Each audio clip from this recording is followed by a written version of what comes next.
Good evening, this is John William Greenbaum for Baseball TTM Autographs and Guru Baseball Autographs. This is the fourth episode of my YouTube show for Guru Baseball Autographs and Baseball TTM Autographs. And I actually have a lot of ground to cover in this particular show, so let's get right to it. I got a lot of questions, so I'm not really going to do very much in terms of tips that I'm going to offer up. I'm mostly just going to devote this show to answering your questions. The first one comes from, and I actually decided to order these in order of maybe how short I can answer these to how long I can answer them. The first one is from Jeremy Scott, and he asked, how do I keep my send-outs for TTM organized and sorted?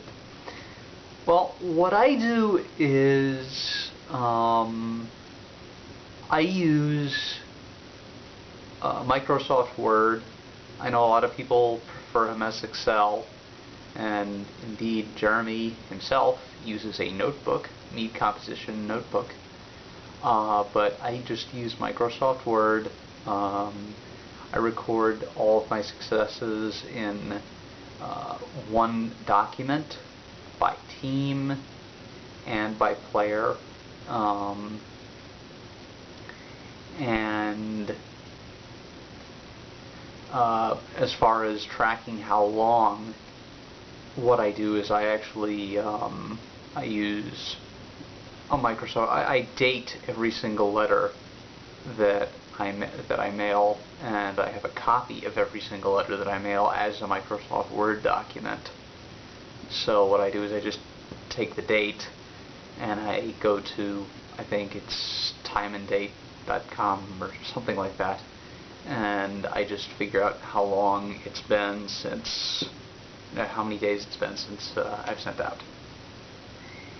And that, it really is that simple, organizing for me. As far as organizing my collection, I insert it into the binder in the order in which I get it. So that's actually pretty simple.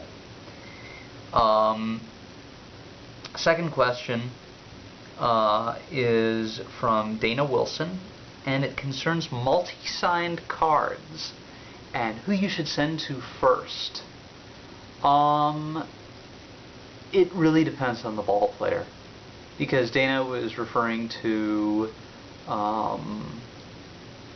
he's referring to 1960s rookie cards, and 1970s rookie cards, with the two-player layout and then the three-player layout they went with beginning in 1970, or in late 70 anyway, and they had that both 2- and 3-player cards in 70 and 71, and then in 72 they had more 3-player than 2-player, and by 73 it was 3-player. In 74 they went to 4-player. Anyway, it depends on the ball player. Like look at their success histories on SCN or SCF or whichever I would say SCN for 60s guys, but look at their success history, and the guys who just rattle off a bunch of real quick successes, send to them first, because odds are that if you need to start the card over again, they're probably the easiest ones to send it to. Whereas you could be waiting months for example, for Jake Gibbs, I know on a 1964 Topps card, whereas Tom Metcalf, who is also on that 64 Topps rookie card, who I know and who is a truly great guy, Tom said that he turned that around to me in 9 days, I think. Maybe even less. But Jake Gibbs took a little longer. So, but I knew that if something went wrong, I would always be able to just turn it right back and get another one from Tom. Just as an example, go with the easy guys first, then send to the stars, because that way it makes it easier to start over again. Because let's say you've sent one to Carlton Fisk for the 1972 Topps, and then you send it off to Mike Garman, he signs it, then you send it off to Cecil Cooper, and for some reason it gets lost. Oops.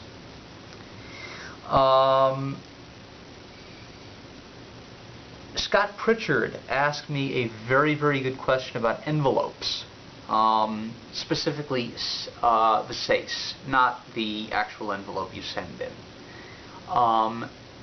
He asked, is it okay to use a regular sized envelope as opposed to the smaller envelope so long as you fold it? And the answer is yes. In fact, I do it, but I wouldn't recommend it to a beginner.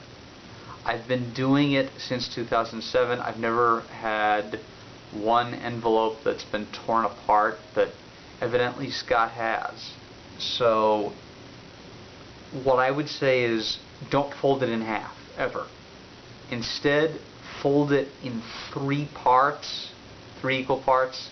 What I do to do that is I actually fold around my letter, so it kind of, you can just, the player can just open it up around the letter, and with that out of the way, whatever you also don't fold it real hard along the edges, because that will cause it to tear. Instead, kind of just fold it kind of soft around the edges. Make sure that obviously your envelope stays shut, and I actually use tape to keep my envelopes shut, just in case the old-fashioned way of licking the envelope doesn't work. But thus far I have never had an envelope that has actually been torn. The fourth question is, and this is now we're starting to get a bit deeper here. Fourth question is more of a suggestion. It's actually by Eddie Walgren, our administrator over at Guru Baseball Autographs, and it's about China-made baseballs and why you don't want to get them signed, why you want a Rawlings official Major League Baseball signed and not just a generic brand baseball.